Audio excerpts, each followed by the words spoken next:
Pontoise Radio, l'agenda.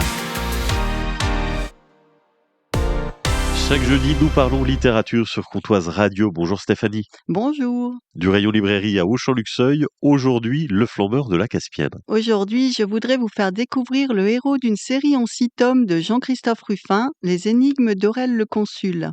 Notre diplomate est d'un genre un peu particulier, un peu loufoque, plutôt allergique au travail, et il préfère de loin se consacrer à ses deux passions, le piano et le vin blanc bien frais. Ce réfugié roumain des années Ceausescu, à l'accent rocailleux et à la dégaine des années 30, a un don pour se rendre immédiatement antipathique auprès de ses supérieurs, ce qui explique ses mutations fréquentes et les pires destinations.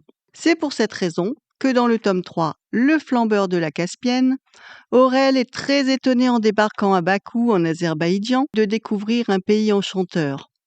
Je vous lis un très court extrait. Tout cela le remplissait d'aise. En même temps, il ne parvenait pas à y croire.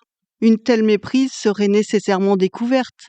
Un télégramme allait arriver pour le rappeler et l'envoyer dans une contrée inhabitable.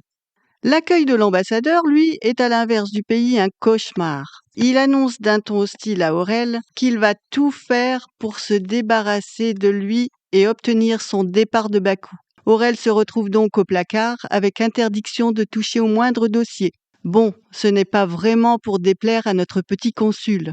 Il se demande tout de même pourquoi l'ambassadeur est aussi pressé de se débarrasser de lui.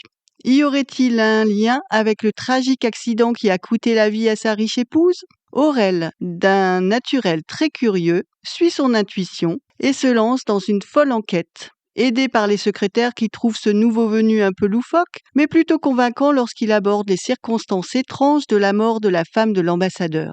Voilà donc le personnel de l'ambassade embarqué dans les milieux mafieux où la corruption est monnaie courante. Jean-Christophe possède un style inimitable pour décrire les situations avec humour. Il nous fait passer des heures de lecture très divertissantes. Les scènes cocasses et drôles ne manquent pas. C'est le livre idéal pour les vacances qui arrivent. Il plaira à toute la famille puisqu'il peut facilement être lu par un ado. Excellentes vacances et bonne lecture. Le coup de cœur de Stéphanie, Le Flambeur de la Caspienne de Jean-Christophe Ruffin.